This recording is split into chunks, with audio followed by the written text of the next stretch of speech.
Inside this room, all of my dreams become realities, and some of my realities become dreams. What in the wide, wide world of sports is going on here? Alive! It's alive! It's alive! You are listening to The Wilder Ride, getting wilder by the minute. Here are your hosts, Alan Sanders and Walt Murray. And welcome to The Wilder Ride, getting wilder by the minute, a podcast where we are breaking down and celebrating the film Young Frankenstein, one petal-pulling minute at a time. I'm Alan Sanders. And I'm Walt Murray. And it's just the two of us. Just the two of us. Just the two of us, you and I. We can make it if we try. We can make it if we try. We are here at the very start of the week, hoping you guys have had a great weekend. We had a great time with BK and Mike last week with BK on the air. And when we last left, we knew we were going to have to take care of this scene coming up, Walt. And it's such a small scene. I think the two of us wanted to do it, just the two of us. Yeah, and you know, it is a small scene, but it's a big scene, too. There's a lot here.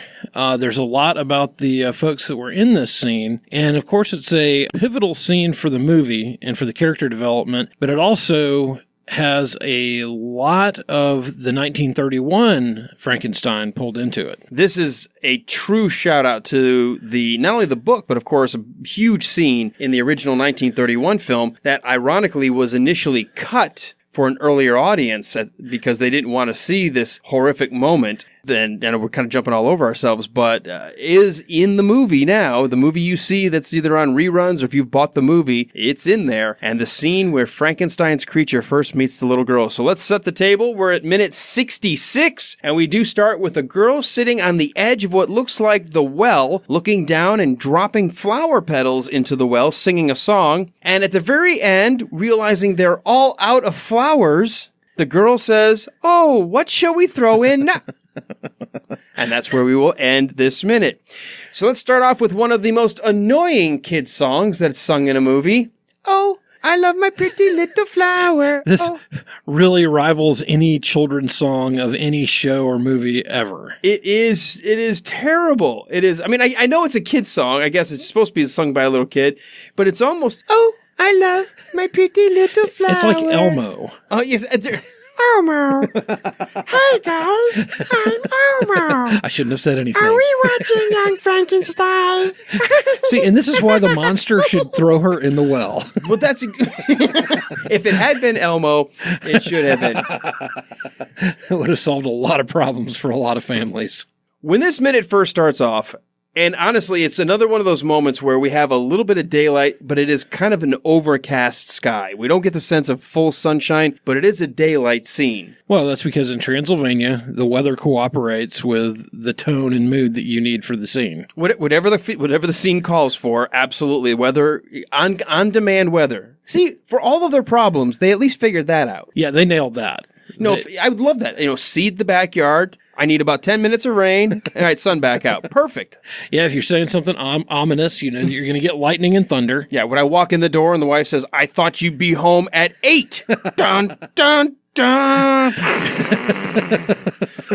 Honey, yeah. I thought I told you I was leaving at 8. Honey, I'm a podcaster. It doesn't always work that way. You know how things don't ever go as I say? You've known me a long time now. Right, that's the one that usually gets pulled out. When have I been on time really for anything, or have I been able to predict how long something's supposed to last? Yeah, you kind of knew that being on time for the wedding was the last time I was going to be on time. Is this a typical husband thing? Do you try to figure out? Your wife comes to you and says, "Okay, I need to know when is this going to be wrapped up?" And you think, and you really, I'm going to say this in all honesty, I'm not trying to underestimate, but I'm not trying to put out a time that's so long that I'm already going to shoot myself in the foot before I even get a chance to try to come in under the wire. It's like I'm a damned if I do, damned if I don't. If I say, "Oh, babe, this is going to be like 3-4 hours," I know that's not going to fly. No. But if I say an hour, maybe I can do it in an hour, but I never can. Well, I took a class on customer service a few years ago, and they kept saying you got to level set your clients. You got to level set your clients. Well, it only works with clients. It only works with paying people. Yeah, that's In this right. case, I'm the one paying. Right. It doesn't work Right. for me. And, Not at and all. the level has been set, and we'll never attain it. No. And I hate it because I really, and I'm sure you are the same way, I am trying to give a solid answer, the best possible answer I can. It is, and it is my best motivation that I want to be there. And my best intentions are I'm going to live up to this. And I guess by this point, now I've been married over 20 years. My wife's like, yeah, no, I know. I've almost gotten to the point, but then this still isn't the way out. There is no way out yet. I have yet to figure the magic phrase. But I figured by this point, I've said to my wife, I've said, honey, why are you asking? You know I'm not going to get it right. Right? For some reason, that's actually worse than lying. Yeah. Babe, no. I'll be done in 15 minutes. Wink, wink, nudge, nudge, know what I mean. Yeah. No, know what I mean? No. Yeah, no, they know that's not going to happen.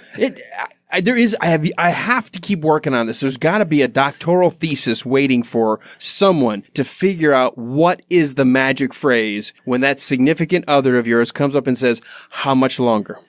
You know, this is like cold fusion.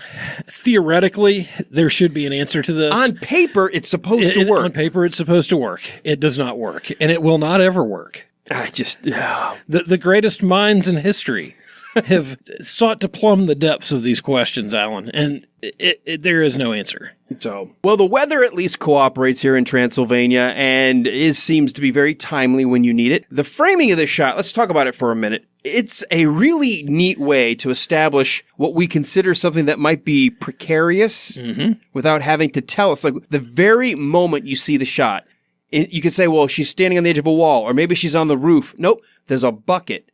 Just enough of a bucket just hanging on the edge that we see that this must be a well.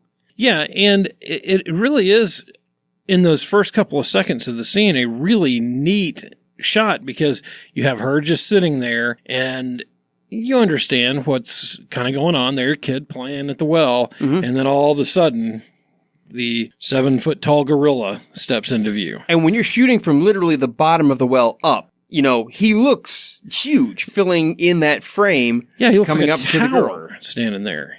And as we've mentioned several times before, he is gigantic anyway, but they really had great emphasis in this shot of how big he really is. And everything about him, his hands are huge. He's just a big hulking monster. Now, this is great because, and I feel like sometimes we repeat the same things, but it's worth repeating. This movie keeps you guessing every time. Are we in for something that's going to be dark, or are we in for something funny? What are we in for? And it keeps us always on our toes because when the girl realizes she feels the presence of something behind her, she pauses and turns over her shoulder and gets a chance to see the creature, but we don't get to see what happens next because it cuts, boom, to mom and dad. And I think anybody who has seen the 1931 movie, when the monster steps into view here, you kind of lose your breath because you know where the 1931 went, and it was dark. So when you get to this scene, it does get your attention when he walks into view. The first thing that happens is so similar to the 1931 Frankenstein, which I think is great. It once again establishes not everyone is in fear of the monster. This is the first time Frankenstein, outside of Frau Blucher, first time that his monster has seen another person who doesn't react violently or negatively against him. And it's this innocent little child, which is exactly the same as what happened in the Boris Karloff 1931 Frankenstein, when he stumbles upon a girl next to a pond. Right. And in the 1931, she should have been scared. You know, she should have been afraid, and she wasn't. And, but, you know, there's a scene very similar to this in the movie where they're picking flower petals and throwing things into the pond, and you see Frankenstein's creature is very childlike. He is interested in doing this game of throwing these petals into the pond. Yeah, and I think both of them innocently, the child innocently trusting someone, and the monster not understanding his own strength and not understanding the frailty of other people, ends up killing her. I do know that Gene Wilder and Mel Brooks were really hoping that the audience would be very well aware of the original Frankenstein, the very first one, the 1931 that, we keep referencing as the start of what would be 5 times that this has happened before. But they needed to know the point of this scene because it is designed to be a direct parallel to what you would have thought of in the 1931 movie, where it does not end well for the girl. Right. Absolutely. And you see the parents in this minute just frantic to make sure that their house is secure, that their daughter is safe. I'm assuming it's their daughter, even though they look a little elderly. Well, that happens a lot in Hollywood of this day. If you remember way back, we talked about this, I think maybe even in our pre-episode 0 when we were teasing this. Every parent in a movie in the 30s, 40s, and 50s were all cast as like grandparent ages to really make sure you knew that's the parent. It's not an older sibling or a college brother or sister. That's right. And it is interesting. I mean, they both here look like they could be the grandparents. On the flip side, they could be in their late 20s. It's just hard living in Transylvania. That's true. You got monsters rampaging. You got people stealing brains, apparently. Right. I mean, now that I think about it, maybe they could. Well, the girl's probably 9 or 10, so let's give them early 30s. It's just hard living in Transylvania. Like, move. This place is bull. Move. This is the exact opposite of Green Acres. This is what happens when the young 20-something inherits the farm. Death Acres. And this is like 10 years later, and it's like, hair's in a bun, all gray. He looks like he's just swinging a hammer and his back is hurting and he's mopping his brow. And it's like you commit some horrible crime somewhere else and they exile you to Transylvania. This is the Australia now of nothing but just these convicts that just live there. You get a 2-acre potato patch and do your best. Well, here's this ridiculous conversation between the parents. Okay, first, before we get to the parents, let's back up for a second, because the audience would have had to have known that it does not go well for the girl. That in the original Frankenstein, that at some point something goes disastrously wrong. And here we are with this ominous shot of them standing over a well. It's not even a pond. No. So where you're like, okay, maybe in this current day and age, most kids can swim. So rather than a pond, let's make it a well, where a lot of times you hear about people falling in wells and drowning because you can't get out. It's you're in a well. Oh, sure. Unless you've got a ladder down there, and they're usually deep. And it's hard for people to hear you because the sound goes directly up. Right. I mean, unless you have Lassie who can come and bring you back to That's right. get the kid who fell in the well. And you have people who actually understand dog language. Lassie. What is it, Lassie? Is he in the well again? Yay! Let's follow. Show me the way. Well, I never knew. I always tried to speak dog. In college, for some reason, we were watching Lassie one day, and one of my roommates, when Lassie started barking, goes, "What, Lassie? The stock market's about to crash." What? That was in something else. Didn't the Simpsons lampoon that or something? Yeah, probably. Santa's Little Helper. Santos L. Helper. That was actually one of the very early episodes where Homer is sitting in the tub or something, and the dog is like, "Bingo, bark! Bingo, bark!" He's like, "Pick a bar? The heck is pick a bar?" Instead of pick up Bart. Maybe we should do the Simpsons episode by episode. I think someone may be already doing it. I hope so. Well, when we end, and before we get to the parents, the reason I wanted to stop here is because we know, and Mel Brooks and Gene Wilder were very well hoping that the audience, and of course the 1974 audience was probably much more versed in the original Frankenstein. Yes, they definitely would be. We have to leave this moment right away where she looks over her shoulder, sees this lumbering beast, and we cut to the parents. So we now know, we have no idea. The pendulum is shifting, leaving us apprehensive. Oh no, I know what happened in the original 1931. What's going on between, Frank's creature here and the little girl? So then we get to this ridiculous scene between these two parents, Helga's mom and dad. And by the way, the dad is played by Michael Fox. Not Michael J. Fox. No. Okay, and apparently because he was so well known as a TV actor and other things, that's why Michael J. Fox went by his middle initial to separate himself from this actor, Michael Fox. That makes sense. I mean, they look a lot alike. Roughly the same age. But no. But in Hollywood, your name is your brand. Sure, absolutely. Oh, Michael Fox, you were in that movie with Gene Wilder. Yeah, No, that wasn't me. Young Frankenstein. I was started shot off before as you were born. one of the Keatons on television. Well, and did you see the list of things that Michael Fox was in? I saw a fairly extensive IMDb credit list. Do you want to name some of the highlights? Yeah, some of the highlights for me, Hogan's Heroes. He Yes. played multiple parts. He was in the 66 Batman, and which, played multiple parts in that. Voyage to the Bottom of the Sea. Do you remember that? Great movie from the 70s, 60s, late 60s, early 70s.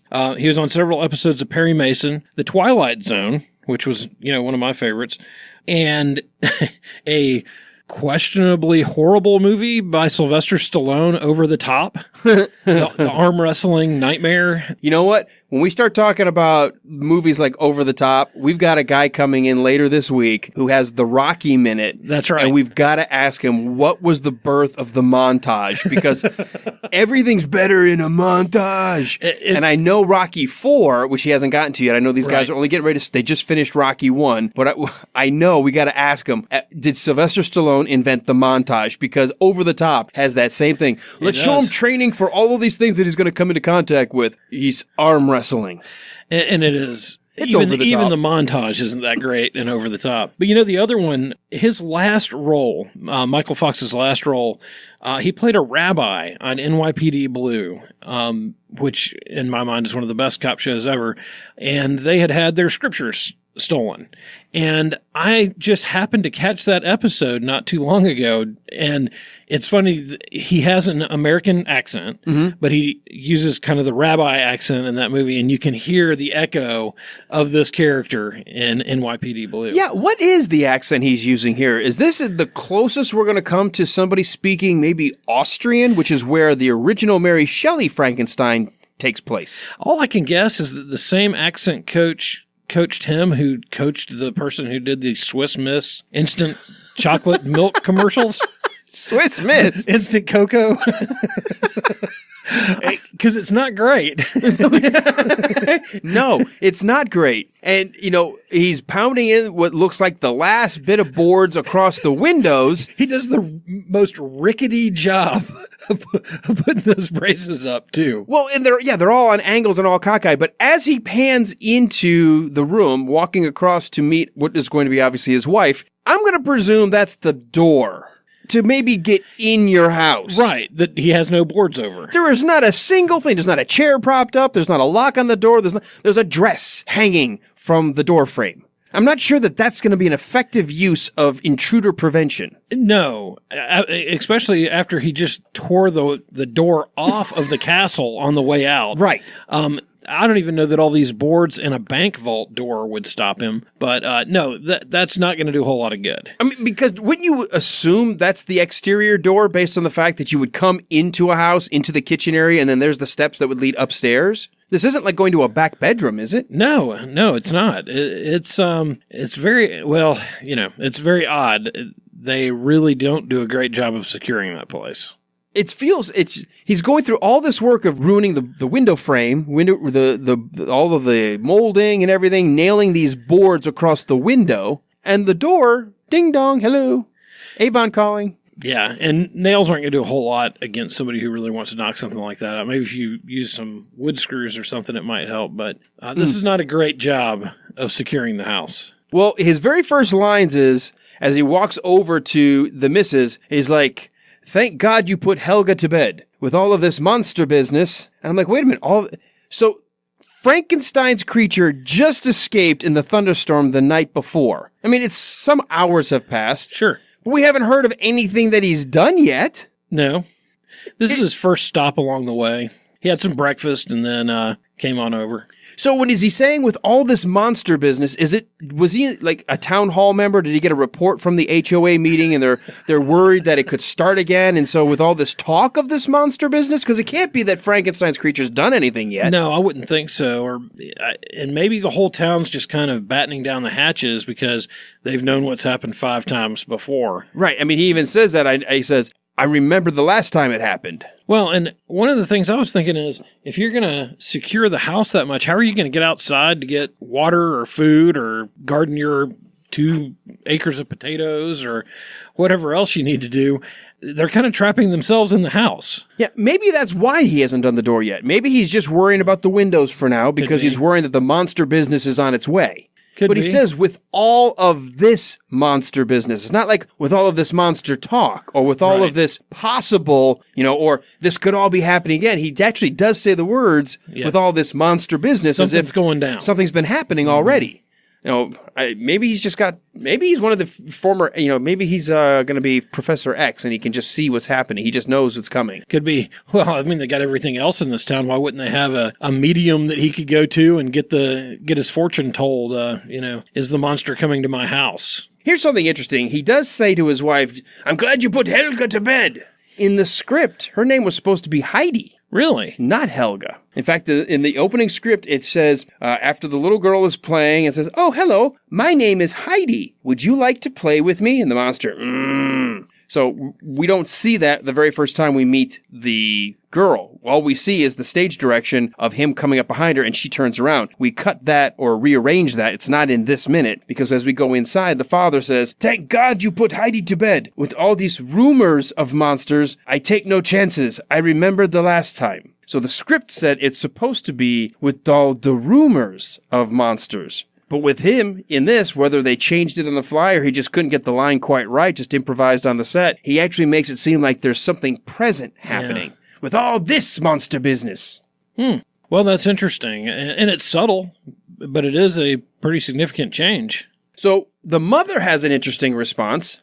Either way, whether it's the talk of monster business or the more immediate in the movie, hey, there is some monster business going on, you've got a child.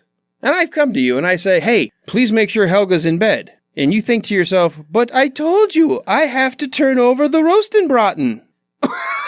Well, you've got your child or you're worried about burning dinner. Right. Yeah, minor thing. And he says, don't you remember? I asked you to put Heidi, it says in the script, Heidi to bed. And of course she says in the movie, I told you to put Helga to bed. So, any idea what roastenbraten is? I have no idea what roastbraten is. It's spelled Roastbraten. Roastbraten. Okay, I'm kind of at a loss. I haven't been able to find anything on it, and I don't think I want to cook it. It doesn't sound that great. Well, she has to turn it over. So how big is this thing that she can't go grab her kid or can't figure out how to do both things within, so if it's a hot dog, like it's a brat, how hard is it to just kind of turn it over and then go outside and say, Helga, get in here? But she's telling the husband, don't you remember? I had to turn over the roastbraten. You were supposed to go put Helga to bed. Oh, no. Dawning recognition. Both of these parents suck. Yeah, we're much more concerned about battening down the hatches so much that our kid can't get back in the house and cooking our weird roastenbraten. Has this ever happened to you, though, where you think the wife's got control of the kid, the wife thinks you've got control of the kid, you both realize now you've lost the kid? Well, we knew early on that we did not have control over anybody. But, oh, yeah, sure, I've been in Walmart and, all of a sudden you kind of go, wait a minute, where's the kid? And look around, and usually they're right there getting into some kind of trouble. Yeah, thankfully, if it's happened, it's not there must not have been a bad memory associated because I can't think of a time. I know there must have been, but I can't think of a time. But certainly, if someone had said, there is a monster on the loose, keep your kid close at hand, I'm pretty much going to take over at that point. I mean, or my wife will take over, but one of us will know one of us has taken over. Absolutely. We're not going to say, oh, I told you to do it. No, I told you to do it. No, you do it. You do it. No. One of us is going to have done it. We're going to know exactly where that kid is all the time. So as they realize, and the mom, almost in that like, oh, I thought I told you to put her to... Now we cut to back to the well. This time the camera has been taken outside of the well, and we're looking across, and we see Frankenstein's monster is now doing what the little girl was doing earlier, plucking the little petals and dropping them in the well. So I guess she must have taught him the game. Yeah, she must have. And, she definitely is the one who's kind of in charge of this whole relationship and all these games, because she is giving all the orders. She's teaching him what to do, telling him what to do, and he's being faithful and obedient, just like he has been previously. Now, the first line she has is almost a little like, I want to slap the kid. Right. Because he drops the last one, and then she goes, now blow a kiss and say bye-bye. It's almost a little too snotty. I just want to tell you what to do. Don't you tell me what to do. I tell you what to do. And I'm just now realizing she kind of does look like the Swiss Miss can. She does. Well, did you notice the accent? She has an American accent. Oh, yeah. She's not doing any accent besides just Midwestern. Yeah. She lives in Transylvania. Her parents are both whatever, not American. Some half Austrian sounding accent.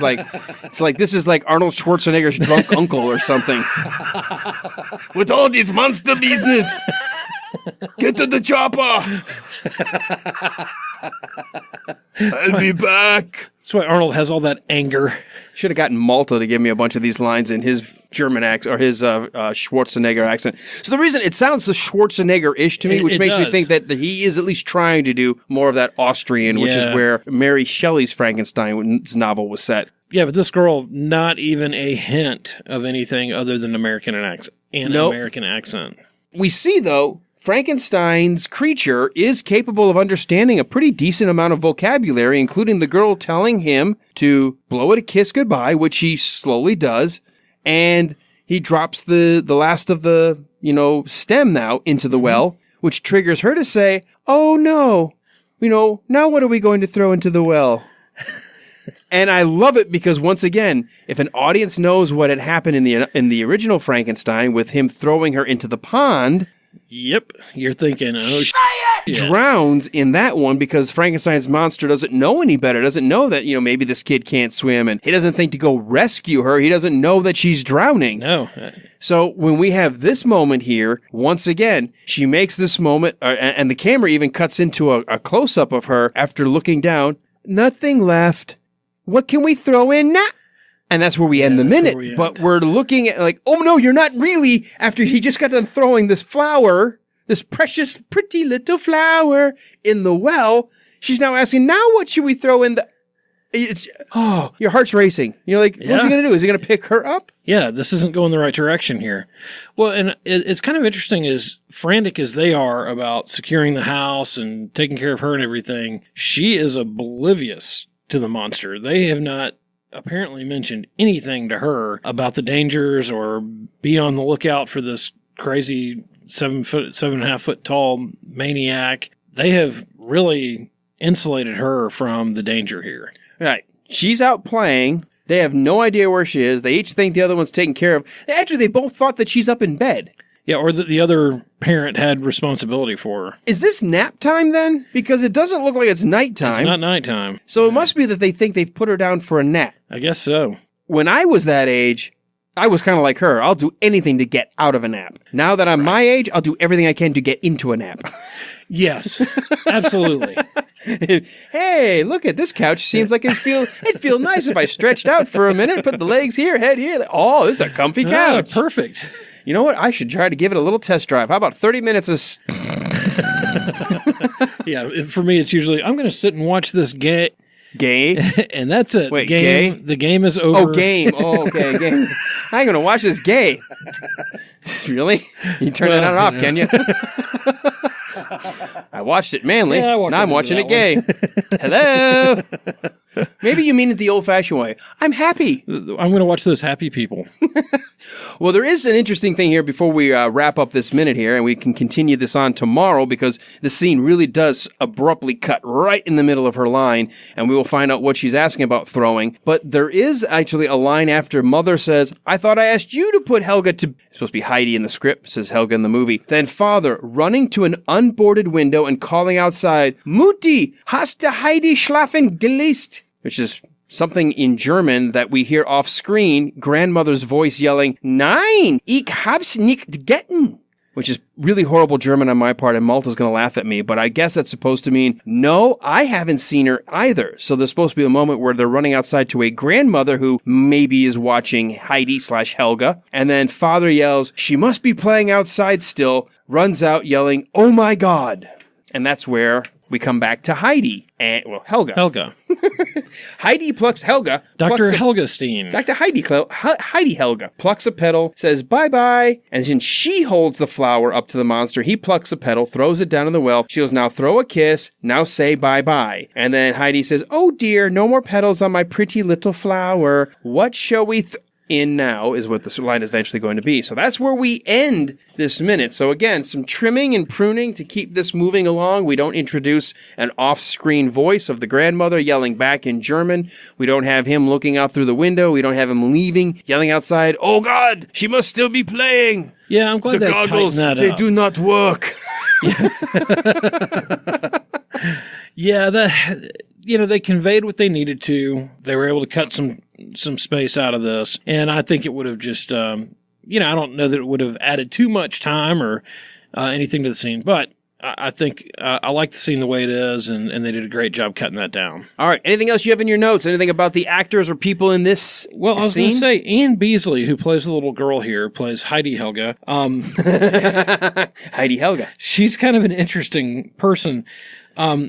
She, of course, was in this. Mm-hmm. She was in something called Firehouse, and she played a little part in The Waltons in 1974. She was in a movie called The Meaning of Us, also in The Memory of Us in 1974. She was in Sybil in 1976. The TV miniseries. The TV miniseries, right. And then in 79, she was in something called Banjo the Woodpile Cat, where she played a voice, and that's it. Yeah, and that was a TV short. That was a voice of a cartoon character. Yeah, and that was in 1979. So basically, she was active from 74 to 79, and we never hear from her And again. that's it. That's all she's done. And apparently, she just disappeared.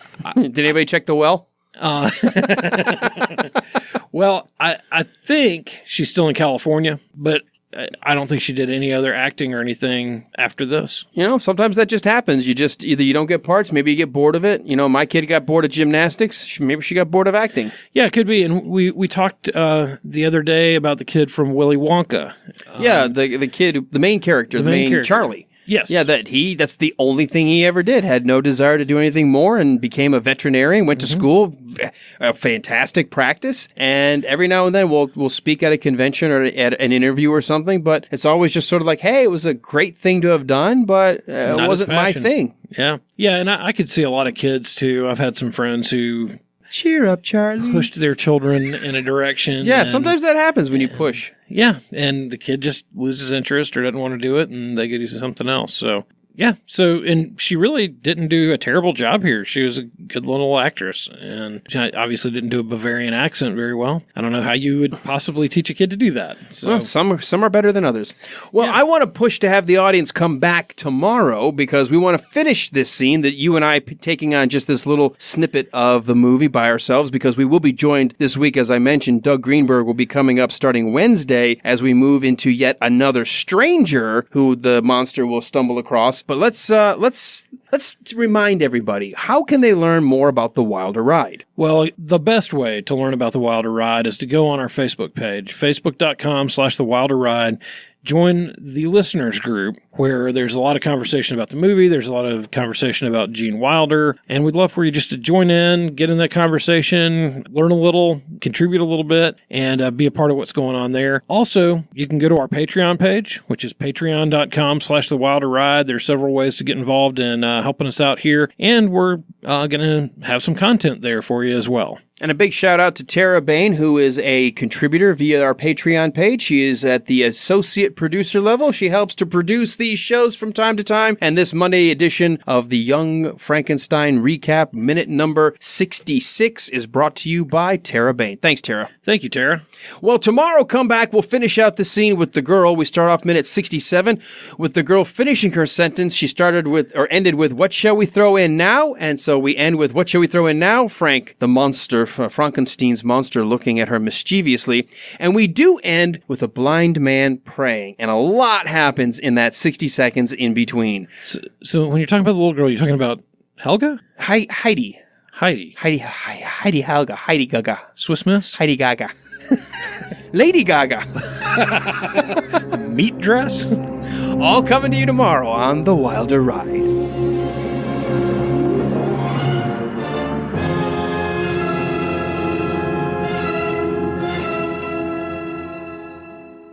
Yeah, when I walk in the door and the wife says, "I thought you'd be home at 8. Dun, dun, dun.